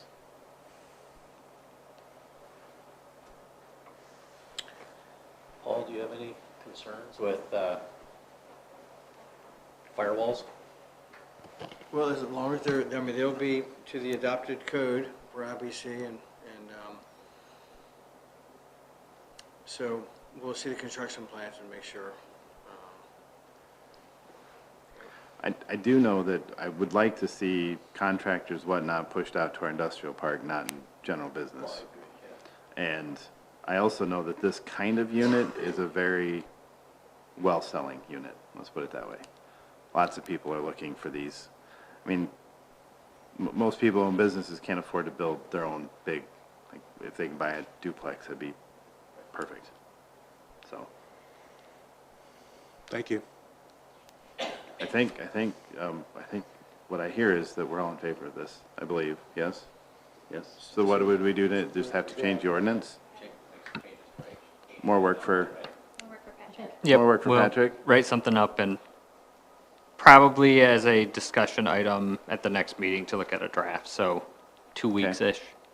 And then after that, we'll have to do a public hearing, correct? And then Yep. there'll be a couple of readings in front of city council, all that kind of stuff, but I it sounds get- as though, I guess it's just as you start drawing, you start spending money, you know what I mean? I kind of like to have a support system. Obviously, be this building season, they're moving the dirt now. They're thinking 1st of July, they'll have a curb and gutter. I think, is that kind of what we're thinking still? So, it sounds as though this board is perfectly okay with it. I can't speak on behalf of the city council, but I can't see why they would not be okay with it, but So Patrick, you'll start some kind of paperwork or whatever to make it happen Yes. and, okay. so we'll have to make a revision to our ordinance, just, heavy industrial ordinance. And the process takes several weeks for that. Start to finish, yes, because like I said, next 2 weeks, we'll have a discussion item, and then from there, the next meeting, we'll have to have a public hearing like we did tonight. And then after that, then it gets to a first and second reading of the city council. Takes a So, couple months. yeah. We think the But- timing will fit for us, obviously July 1, Yeah, yeah, so. yeah. I Okay. hope so. So we're talking about heavy industrial, do we want to also assume this goes to light industrial? I can't imagine we wouldn't. Is that all right with you guys? I mean, if you're writing, Patrick, you might as well write some more. And then, also just recently, within the general business, we allowed multiple parcels surrounded by common. Lee, would you see that as a future need, where you have multiple individual units, but they're surrounded by common parking? Sort of like the. Yes, very similar to, I referred to Dennis Olson's concept, I think is what you're asking. That's where they had, So when we were talking earlier, there was that apartment complex that came in that had the 4 buildings, and then it had all the parking around it. So it was actually 4 buildings on one site instead of platting them off individually and selling them. Do you see a need for that kind of thing in heavy and light industrial? yeah, for the right user, just as, mean, I that think would if I be- understand it, just imagine this podium as a building, and we park all the way around, and this podium is divided Right. into 4 square, But I think what it would lend itself to be is you would own all the buildings and then lease them on a single lot instead of plotting them all off into individual lots and selling them. He just wants to give Patrick more stuff to Yeah. write. Yeah, I If think, it's I mean, something we can get I ahead would, of. yes, I mean, that's coming to your May meeting, probably a design like that, you know what I'm saying? Because there was one next door to this development that recently changed hands, that was gonna do that. So, you know what I mean? I think if I'm understanding, a 400-foot-long building, Yeah. right? And you're just slice them off, if you refer to Harrisburg, if you go, is that what you mean? That would just be one building. He was actually referring to multiple buildings on one parcel. So it would be, So there'd be multiple lots, but they're surrounded by common. right. I would like to get that common changed for that, parking, yes, yeah. yes, because my original concept was to take 5 acres and each building, there would be a conglomerate of 8 buildings, roughly. Yep. And then there would be some common areas with an HOA that would justify that. And you would plan on owning and leasing these, or you want to sell them Well, you would all be able off? to sell them as well. You could own one, or you could lease, that kind of thing. Just that when you start taking 5 acres, you get a $7 million project right away. This is a, Yep. under $2 million project to make happen, just to see how the concept's gonna work. But I think if you're changing something, if that's your question, I would change it to allow that, because there is other communities that got that. Does that make We're starting to sense? see a lot more of this, just it's a more economical way to, Right, not Start a everybody business. has, Right. there's a lot of wasted space. This way, everybody's using about every square foot, because you're paying a considerably amount per acre down to a square foot price. So you wanna make it, and not everybody needs a lot of side yard for storing materials in like heavy industrial. so I would be glad to help Patrick or whoever to change, you know what I mean, some of that wording, or bring some designs or whatever that would help you all. Does that make sense over there? Just more writing. There'd be a lot more writing in the design standards as well, because to Rob's point, where do you put the shut-off valves? Where are you Yep. putting the meters? There's a lot more that goes into that. But I think if we tailor it to what we just did for the general business district. Yeah, which most of those are taken care of with an HOA.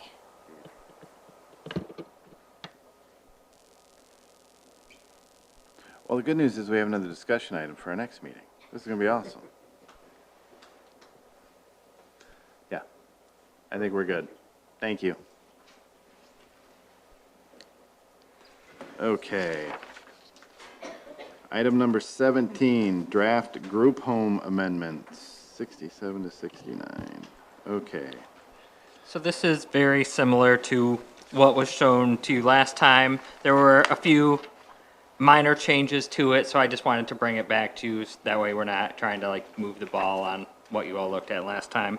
I had some red lines this time, so we have those. It cuts out some language in the block as well as adds an upper level to the group home definition being 4, 8, or fewer.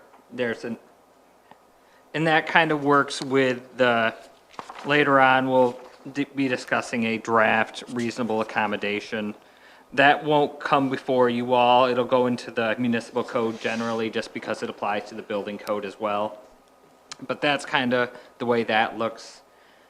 ADA requires you to make reasonable accommodation. In some cases, that 8 number may need to be accommodated higher or whatever as appropriate. But so basically all this does, just to keep everyone on the same page, is it cuts out a little bit of language from the blocks in the districts, the group home block, and adds the 8 ceiling. You're talking Subject about to reasonable accommodation. 8 residents. Yes, 8 or fewer. It adds that language in the group home definition. And that's for R1. It is for every district group home is allowed. It's the general group home definition. Okay.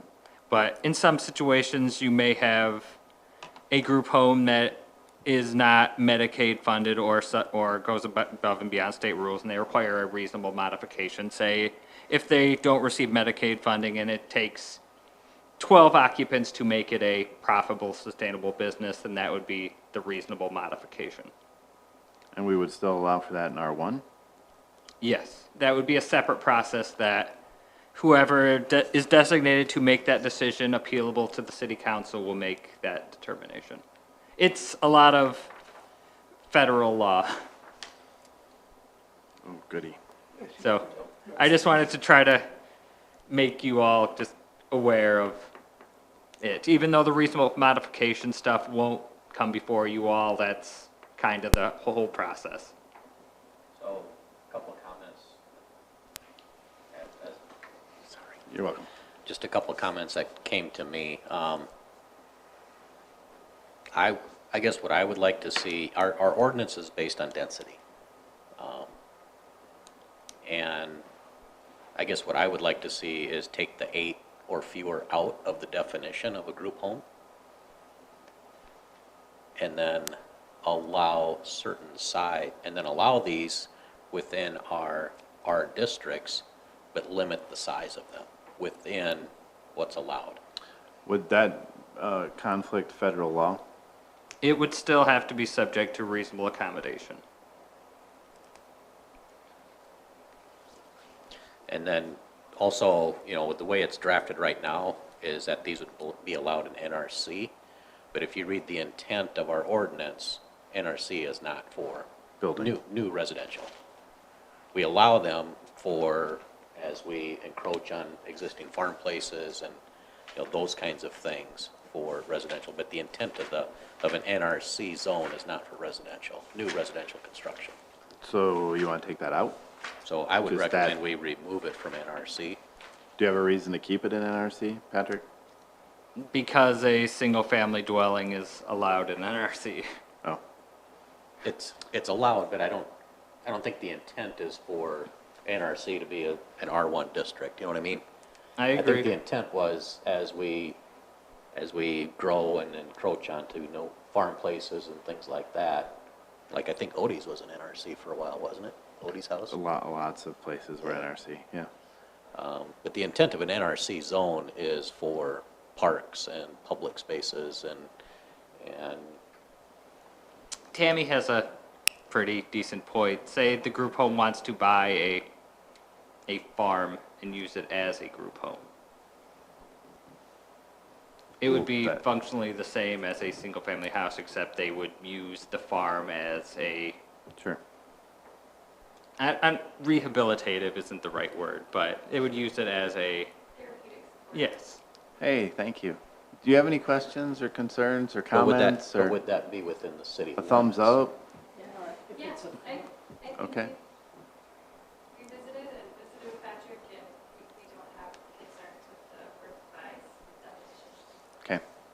do we have issues with Brian's suggestion of removing it from the NRC? I think it would be, to your points, I think it would be advisable, honestly, to leave NRC as an option for that reason. There may be a farmhouse. Yeah, sorry, I was gonna just say, It's a hard thing. it's easier We're for trying a to little find recorder to hear you if you come up and, Sorry. thank you. To Patrick's point, I think it would make sense to leave NRC as an option, just so you're not excluding if there is that farmhouse and an environment that would be better for a specific population of people with disabilities. So for that reason, I would recommend leaving it in. That does make sense to me, I guess. And the way that we would, there's really no way to address the density except for this reasonable accommodation. We can't zone for greater than X, needs to be in an R2 or an R3. You could do it. I don't, practically, if it came up against reasonable accommodation, though, that number would change. Yeah, I mean, so you can do it, it's just not going to be the ceiling you think it is. Okay. So, The ceiling would be 30, 80? Like, If they come with the evidence that that is what they need to make it a reasonable accommodation, at a certain point, if the reasonable accommodation request is a small city, then I imagine you could find a way. But if it's one or Now, two more people, I also say that's this tough. knowing that we have in the history of Brandon had one group home application. So I'm guessing there isn't going to be a flurry of them coming through, but it is nice to have something in writing just in case another one does. Yes. so, the purpose in our ordinance, the purpose of NRC, of this district, is to preserve lands best suited for natural drainage areas, public open space, and agricultural uses from encroachment by incompatible uses. And when we talk about single-family detached dwellings within NRC, it says single-family detached dwellings and agricultural uses permitted to exist on the same lot. So it specifically is talking about farm places. So Yep. I don't know if this is compatible with that. I'm one of a group. I guess I disagree with it, but you all have other opinions. So anybody else have any comments on this? do we change the group home in that context to be group home in conjunction with an agricultural operation to make it match the single-family dwelling? Yes, that would be my recommendation. Because to me, I mean- that's an extremely odd use for what we specifically state NRC is to be used for. In your opinion, how many of these facilities would utilize an agricultural component to them? I am not aware of any currently within the state of South Dakota focused on individuals that have disabilities, but I do note McCrossin Ranch, which is focused on therapeutic supports. That one is focused, of course, for juveniles that have had some challenges, so that is not the same as this group home definition that you're currently discussing. But it's not to say that it may not happen or come up. So whether or not you want to entertain excluding it, I would say a farmhouse for people with disabilities with opportunity to garden or have some animals would be a very good option and potentially great for some of, for people. But Patrick, So- I don't know. Mike, do you have other? Do you guys have any thoughts on that? I mean, I guess my opinion would be different than Brian's, sorry, but I think if they want to put them in an NRC, I have no problem with that at all. Especially if it's an existing structure, even if it's not an existing And we structure, can- if it, we're going to vote on each of these individually, but yeah. my other question, I don't know if we talked about it, why are we limiting a group home to 8 in an R3? That's why I said, let's take the number out Oh. of the group home definition and put it in the ordinance. Why wouldn't we allow a group home of 36 in an R3? Why wouldn't we allow a group home of 16 or 20 in an R2? Yeah. So strike the 8 out of the definition and put the quantity in each individual Yep. district. So you're saying, though, that the individual districts, we can't, we necessarily can't give a quantity? You if could you will? probably give a quantity with reasonable accommodation. The ceiling isn't a hard ceiling, Sure. but you certainly So if could. we With write- the practicality of a 36-unit group home not being Medicaid funded, I don't know if it's actually a practical reality, but we could Probably write not. it that way. But they would still be, if they wanted to go under Medicaid rules, even if they are in an R3 and the cap is 36, they'd still be limited to the 8. I thought we took out the Medicaid requirement. You did. You struck the Medicaid requirement as far as the funding source. You could have a private entity that comes in, which was your point in the previous meeting, Brian.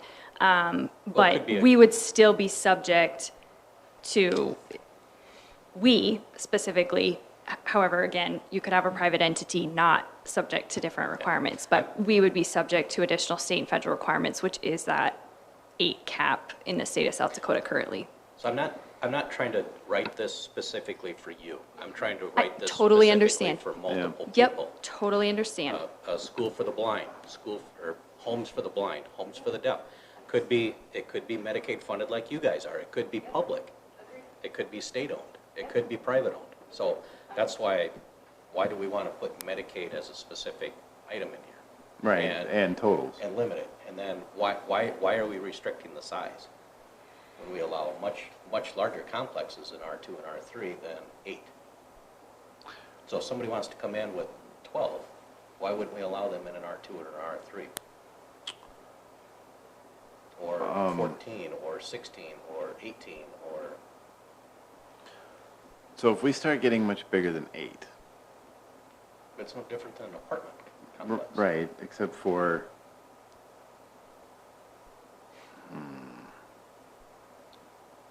yeah, you're right. If an That would be the entirely same privately funded group wanted Yep. to come in and set up a 36 home, 36 bed or room in an R3, then I'm good with that. Right. So you want to, I'm good with, as Brian suggested, removing the 8. cap number from the definition and putting it Sure. into the district, but there also has to be that understanding that reasonable accommodation could upwardly move that level. That's fine. Outside of zoning. Okay. I think that's okay. Yeah? You guys all right with that? Yeah. I do agree. I mean, I can see taking it out of the definitions because certainly we can use the definition of group home in multiple zonings. I mean, I just don't want somebody Yeah. to come in here that wants to put 10 in, and now we don't allow them in any of our districts. Nope, I'm good with that. We just have to come up with the number for each district. Do you want to give him advice on the number for each district?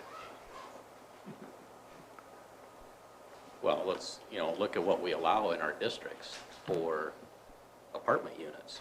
Well, our 2 is what, up to 8 plexes? So that's hard to put a number on residents.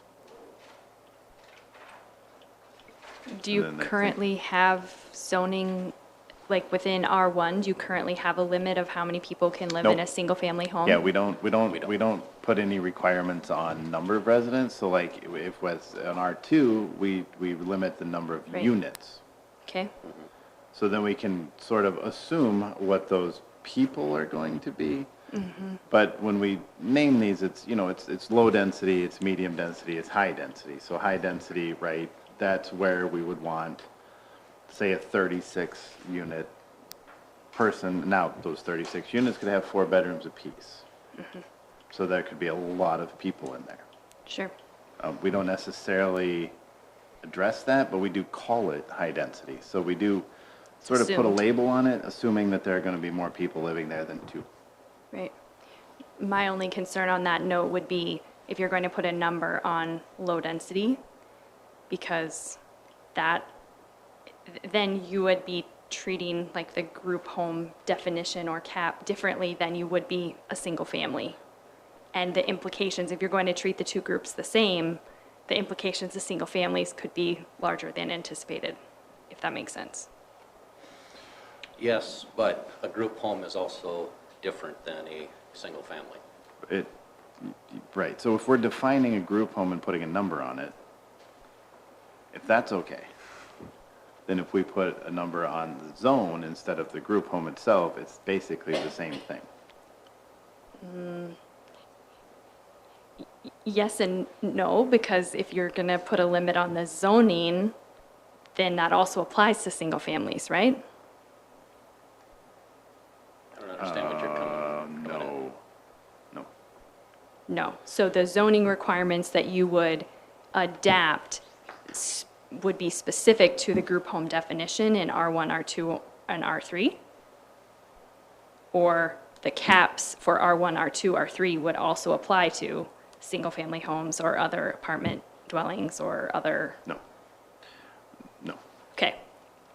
I think the suggestion they're making is in the group home block on here, the group homes of X number or fewer would be written into the group, and that similar writing would not be written into the other dwellings, is what they're saying. I see. Okay. Understood. So, for example, R1, a group home of X number of people.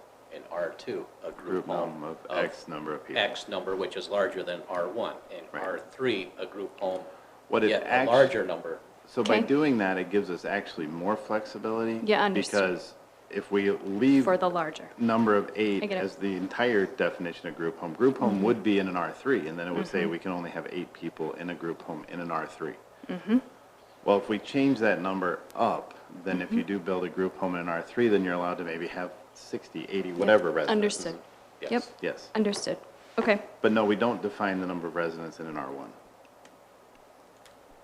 So, yes, if a family wants to have 82 children, they can have them in an R1. Now, they have a hard time putting them in that house, but go ahead. Got it. Social services might have something to say about that, but our zoning code does not. Okay. Anything else? Anything else? So for NRC, I don't actually have the zoning language in front of me, what it says about single-family dwelling in conjunction with an ag operation. Would it be preferable to the council that so it says single-family detached dwelling and agricultural uses are both permitted to exist on the same lot, but it doesn't seem to have the requirement that they have to. They're permitted to, but they don't have to. So you could conceptually have a lot with just an agricultural use and a lot with just a single-family detached dwelling. But you could have both on the same lot, but, Okay. so. How do we want to do that? Any thoughts? I'll leave it up to you guys. I'm opposed to it, so I'll leave it up to what you guys want.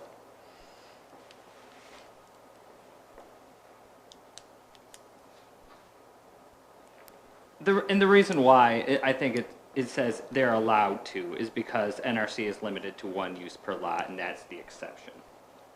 So I imagine if we kept group home and NRC, we would have a similar language to allow the ag use, unless that seems unacceptable for some reason. But given the therapeutic nature, maybe that will come up, maybe it never will, I don't know. We allow agriculture inside the city limits. We don't allow livestock, we don't allow crops. We allow it if it has existed before it came into the city limits. You cannot expand your farm, if I remember correctly, but if it is an operating NRC district that comes into the city limits, then yes, it can stay in an existing one. And You cannot expand. We allow Yeah. it as a non-conforming use. Yeah. So like livestock, if they have it in town and it's like it's grandfathered in. Yep. So we call that the non-conforming use. if they would get rid of their livestock for, I think it's a period of 6 months, Then never then they replace can't can't bring come it back. back. Yeah. Correct. And say they have a herd of 12, they can't all of a sudden have 30. Oh, So we do kind of allow it. The other issue is we don't protect NRC from other uses.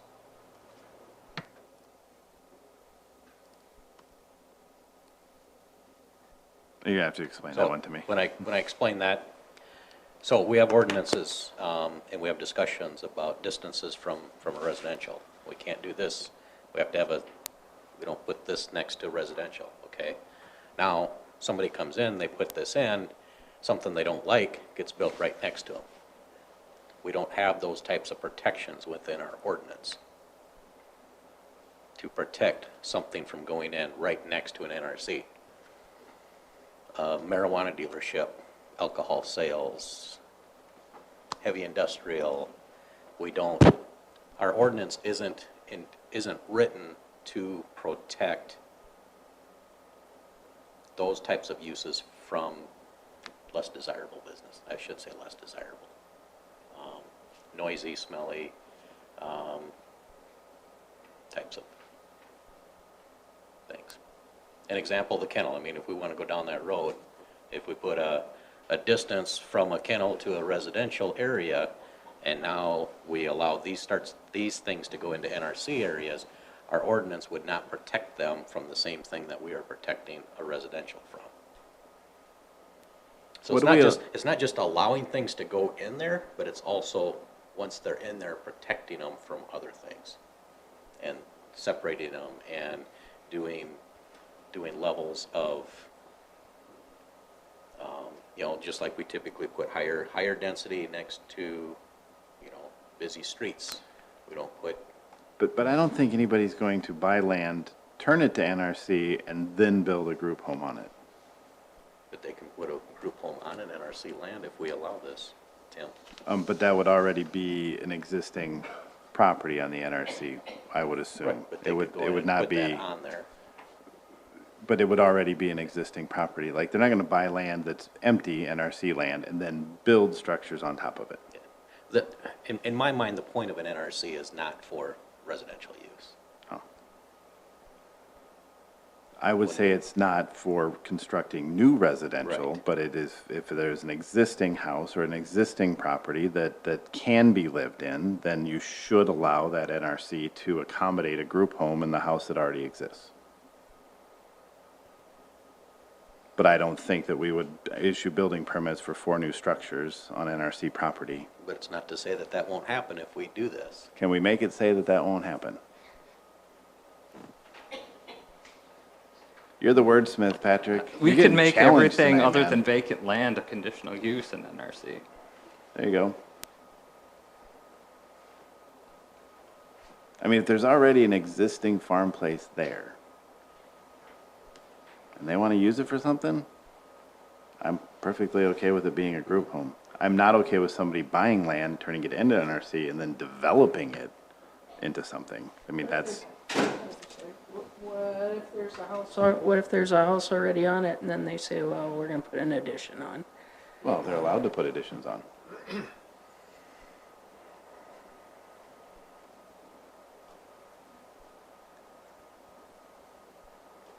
We're gonna have to put in an elevator and change the whole house. Yeah. Yeah? That's cool.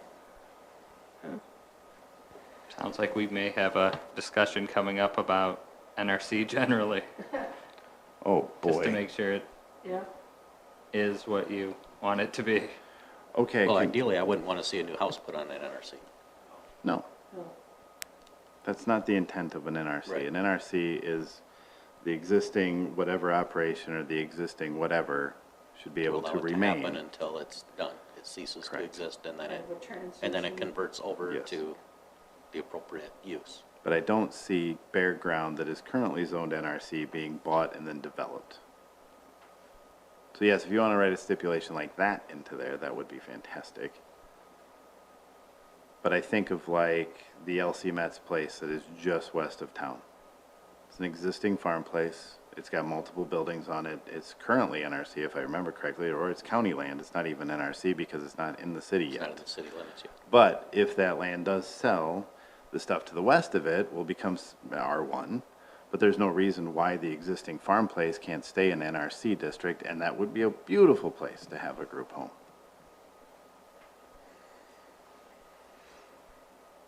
Just my opinion.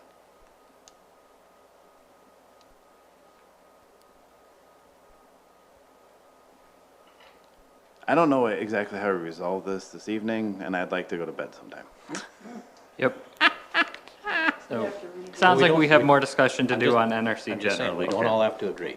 That's why it's a Okay. committee and we vote. I'd have to read the whole NRC to see what it says. So, so we might have to just bring this up for discussion again at the next time when we have two other commission members here, and then we'll give you more direction on how to write something.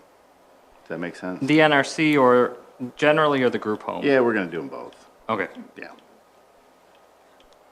Okay. It sounds it. Okay? All right.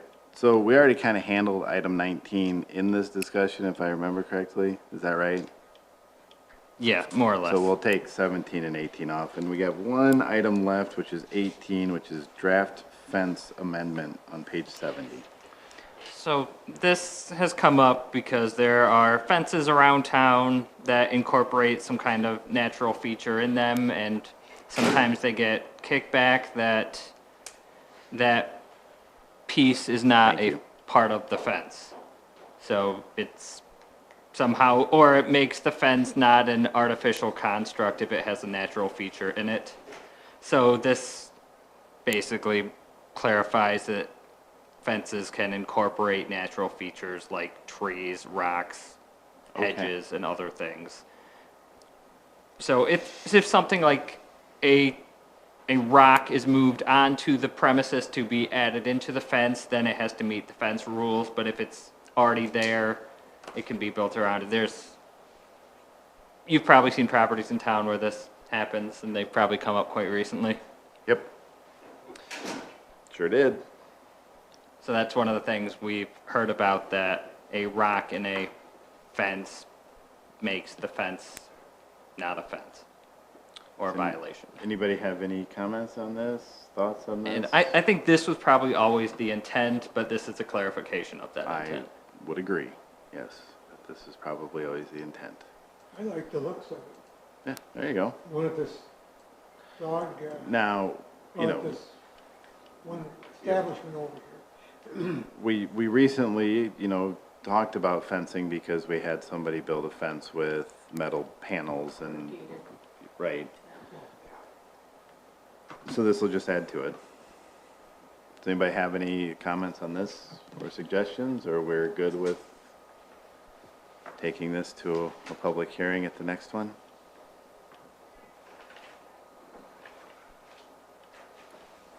I think the way it's worded, I don't have a problem with it. Okay. Locking people out.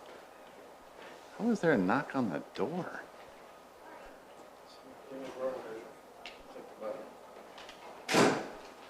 You're welcome. You don't have to knock. Sorry, the Come in door whenever keeps you want. locking on its own. The doors in this building hate me.